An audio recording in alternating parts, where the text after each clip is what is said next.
මගින් නුතුරට යවන ආහාර ද්‍රව්‍ය මුලතිව්හි ආරක්ෂක කලාපයේ සාමාන්‍ය වැසියන්ට ලබා නොදී කොටි ත්‍රස්තවාදීන් කොල්ල කන බව හමුදාවට බාර වූ සාමාන්‍ය වැසියෝ කියා සිටිති. මුහුදේ ලුහුබදිමින් ත්‍රස්තවාදීන් එල්ල කළ ප්‍රහාර මැද්දේ ඊයේ මෙම සාමාන්‍ය වැසියෝ චලයේ ප්‍රදේශයට පැමිණියහ. මේ පිළිබඳ වැඩි විස්තර ජාතික රූපවාහිනියේ අමල් සමන්තගෙන්.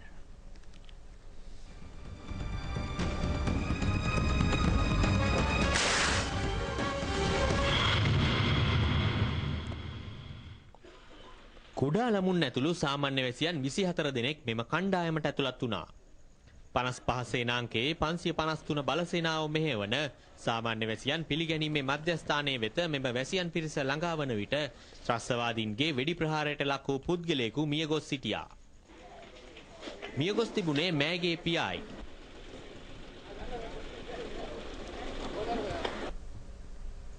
පැමිණි කුඩා දරුවන්ට එහි සිටි සෙබළ සෙබළියන්ගෙන් ලැබුණේ අප්‍රමාණ වූ සෙනෙහසක්. මෙසේ පැමිණෙන සෑම සාමාන්‍ය වැසියෙකුම ආහාර වේලක් ලබා දීමෙන් අනතුරුව ආරක්ෂිතව සුබ සාධන කඳුරු වෙත යොමු කරවීමට 55 සේනාංකය පියවරගෙන තිබෙනවා.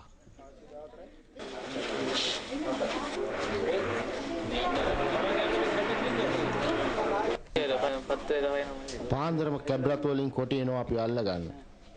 දවස් දෙකකට කලිනුත් දෙන්නෙක් අරන් ගියා.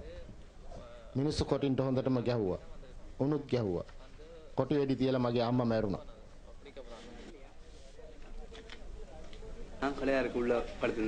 මමත් පැනලෙද්දි අපේ බෝට්ටුවට කොටි වෙඩි තිබ්බා. වෙලාව හොඳ නිසායි බේරුනේ. බෝට්ටුවෙන් එන්ජිම උන් ගලවගෙන ගියා. පැනලා ආවේ හරිම අමාරුවෙන්. ත්‍රස්තවාදීන්ගේ වෙඩි ප්‍රහාරයෙන් පසු 14 දෙනෙක් පැමිණි යාත්‍රාවකට සිදු වූ දෙයක් සොයාගත නොහැකි වූ බවයි මොහු සඳහන් කළේ. චලේ තුඩුව කිට්ටුවයි අපි කලින් පදිංචි වෙලා හිටියේ. කොටි කියන වෙලාවටයි අපි මූදු යන්න ඕනේ. අපි රණ්ඩු වෙනවා කොටි එක්ක ඒ වෙලාවට. එතකොට උන් කරන්නේ වෙඩි තියෙන එකයි. පාන්දර දෙකට අපි ආවේ. අපිට පස්සෙන් ආපු බෝට්ටුවට කොටි වෙඩි තිබ්බා. ඒකේ 14 දෙනෙක් ආවා. මොනවා වුණාද කියලා දන්නේ නැහැ.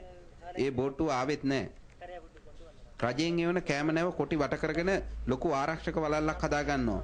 මිනිස්සුන්ට ඒ ළඟටවත් යන්න දෙන්නේ නැහැ. ලොරි ට්‍රැක්ටර් අරන් ඇවිත් නැවේ එන කෑම ಜಾති ඔක්කොම කොටි අරන් යනවා. විදේශිකයෝ ළඟටවත් අපිට යන්න දෙන්නේ නැහැ. කැඳ ටිකක් හදලා දෙන එක විතරයි LTT එක කරන්නේ. කූපන් එකට එක පවුලට පිටි කිලෝ වයි දෙන්නේ.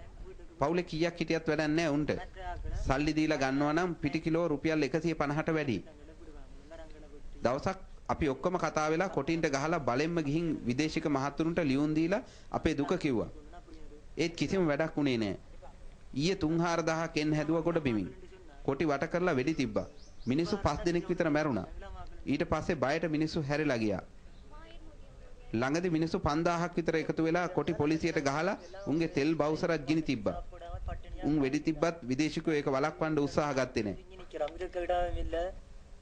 ඒ ත්‍රස්තවාදීන්ට එරව නැගෙන දෙමළ ජනතාවගේ මහඬයි.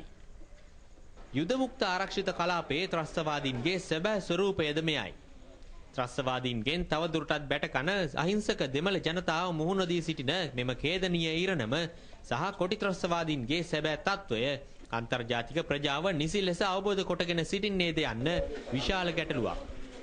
55 සේනාංකාධිපති බ්‍රිගේඩියර් ප්‍රසන්න ද සිල්වා පවසන්නේ යුද මුක්ත කලාපයේ දෙසට හමුදා බලයන් ආසන්න වන විට කොටි විරෝධය පරයමින් සාමාන්‍ය ජනතාව හමුදාව වෙත ළඟා වනු ඇති බවයි. යුද පෙරමුණේ හමුදා සේනාංක දැන් අවම කරමින් සිටින්නේ යුද හමුදාවත් උතුරේ දෙමළ ජනතාවත් අතර තිබෙන පරතරය සහ ඔවුන් වෙත ළඟා වීමට තවත් ඉතිරිව ඇති බාධකයයි. රූපවාහිනියේ අමල් සමන්ත චලයේ සිට